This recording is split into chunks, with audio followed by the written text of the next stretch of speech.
Today I want to tell you why I'm glad I was diagnosed with type 1 diabetes about 15 years ago. Even though to date, I've had to take about 24,000 shots of insulin just to be alive. But when I think about it, and when I look at the last 15 years and the internal process that I had to go through, diabetes itself was not the real gift. What I am most thankful for is that I did not have a choice when I was diagnosed. And that was the real gift. The absence of choice was the gift. On the right-hand side on that picture, I was just 28 years old when I was when I climbed Mount Everest. And I'll never forget the day when I had to hug my mom goodbye and board on that plane to Nepal. And what I could see in her eyes was that she knew that there was a chance that I wouldn't be back. I then went on to complete many Ironmans. I ran across the Sahara Desert, 250 kilometers, self-supported in 5 days. And last year, I ran across Canada, a 7,200-kilometer journey. I ran a marathon a day, almost every day for 9 months. And when I started running, I noticed something pretty interesting. I noticed that whenever my favorite song would come on, I would feel invincible. My pace would increase. I would start running over capacity. I would feel unbeatable. And the same thing happens in races when we approach finish lines. You start sprinting, and you find that energy that you had no idea was there. So I started to wonder, and I asked myself, what if we could feel like that all the time? What if we could set goals that seem almost impossible and accomplish them every single time? What if? When I was a kid, again on the right-hand side on that picture, I didn't feel like my favorite song played in my head all the time. I was that kid who was picked last every single time when we had to make teams in high school. And then at age 22, diagnosed with type 1 diabetes. And everything changed. And then again, when I look back at the last 15 years, I learned so much from the obstacles that I chose. But it's the obstacle that I didn't choose that gave me the strength to go for my dreams. And 15 years later, I would never give diabetes back, even if I could. And of course, there's things that I don't like about it.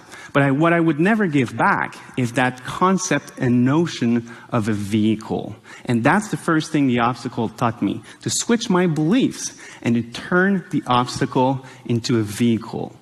A vehicle of growth, a vehicle of self-exploration. And the disease taught me that the obstacle and the vehicle is never good or bad, that the power is in the driver's end.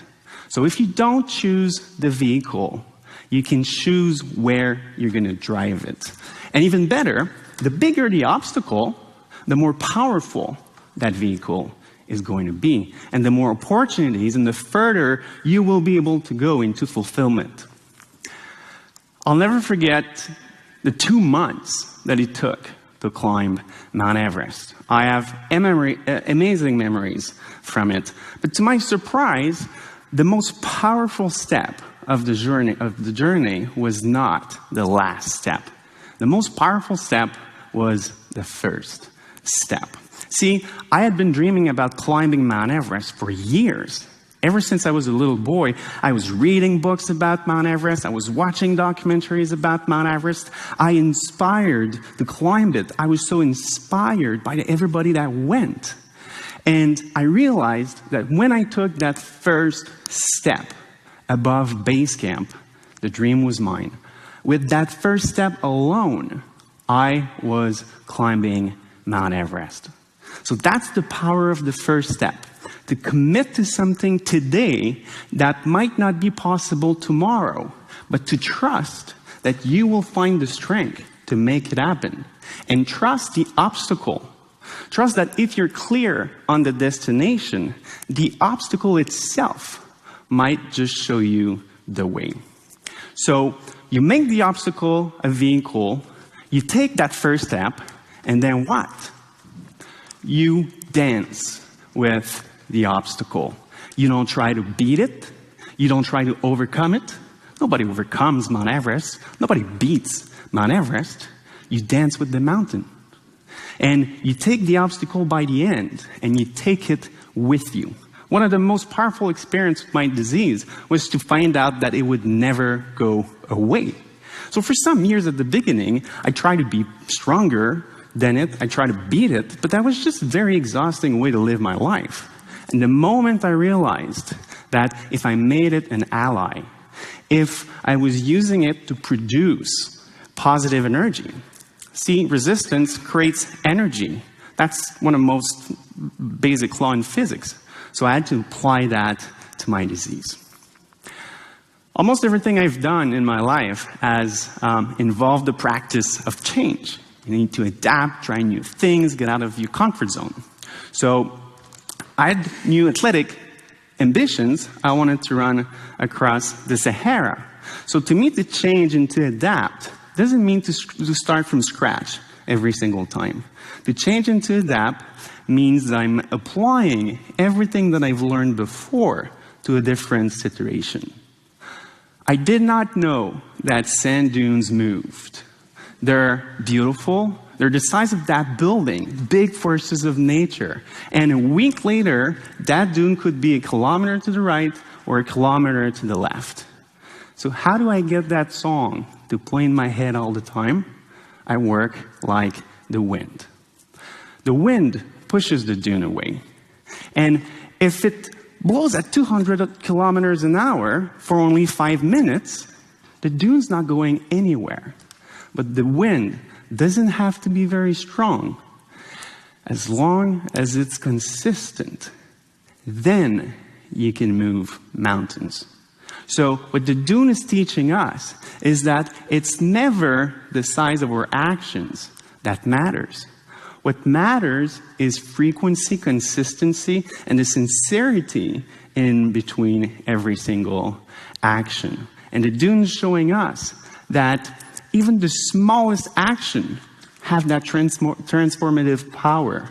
And the dune is telling us to always be in movement, to get moving. Whether it's physically, spiritually, intellectually, psychology. But as long as you're doing a little bit all the time, you can move mountains. So all of that was great. I was doing well, I was learning things, but something was missing. I didn't feel complete. And at one point in my life, I realized that what really mattered was not necessarily how high you climb, but how many people you bring with you. So I decided I'm going to run across Canada, 170 marathons in 9 months, and that is going to be the least important part of the project. Instead, what we're going to do, what we're going to focus on, is to build a platform. We're going to make it impossible for 3 million people in Canada living with a form of diabetes not to hear that favorite song in their head all the time. The run was not a fundraiser. All we wanted to do is to allow people to get opportunities to move. I wanted everybody to own the run across Canada and everybody to be a part of it. So on February 2nd, 2014, I stood on a starting line. And friends were there, family was there, media was there. It was so exciting. Best of all, 20 kids also living with type 1 diabetes who were going to run the first kilometer of that historical journey with me. And everybody was excited. But I remember standing on that starting line thinking, this is a bad idea. This is going to hurt a lot and soon and for a long time. And I was scared. I was totally scared. And somehow that felt exactly the same way of what I felt when I was diagnosed with type 1 diabetes. And I had to go back to another very important lesson why I'm glad I got type 1 diabetes. The very nature of the disease makes it impossible to perfectly manage it. Therefore, the focus needs to be on learning. I have to focus on learning so that I can improve my management. I have to stop chasing trophies and medals, but instead create, nurture, and sustain growth habits. The learning there was that success is only just a point in time. It never lasts for very long. That's an event. I stood on the top of Mount Everest for 5 minutes. So to create and to reward people, and that's something that I even transfer in the business world now, instead of just rewarding people on numbers, we must learn to reward our employees based on the creation of growth habits that support the true goal and mission of the enterprise. Another thing that I had to apply in order to be able to cross that finish line was to ask myself the question, do I have what it takes? And I found a lot of comfort when I realized I didn't.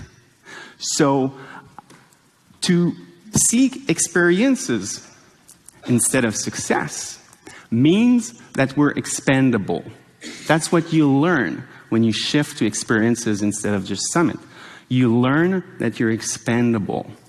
And when you assess what's possible or not, you start involving that future dimension of you to decide if the goal is possible or not. So don't set goals based on what you are and what you can do today, but set goals based on what you will become.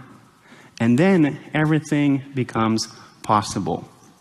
So I crossed that starting line, and I ran, and I ran, and I ran. And we traversed some of the most beautiful landscapes on the planet for 9 months. And we learned a lot. We learned that the right place at the right time happens a lot more often when you're out there every day.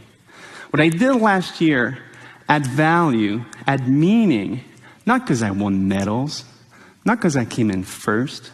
It had value because myself and the team were out there every single day. We learned that if the reason why is bigger than the obstacle, you can overcome anything you want. We learned that if we just focused on doing today well, tomorrow would come a lot faster and a lot easier. So we never really thought about the finish line.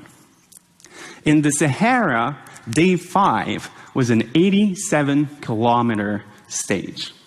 I finished in the middle of the night. And when I crossed that finish line, I was so exhausted, I could barely walk. I have never suffered so much in my life. But I crossed that finish line victorious, with both arms in the air. And when I looked around, I noticed that it was pitch black, and that there was only one guy waiting for me, sitting on a plastic bucket, holding a flashlight and a pad. He wrote down my bin number, and he said goodnight. And I stood there thinking, that's it?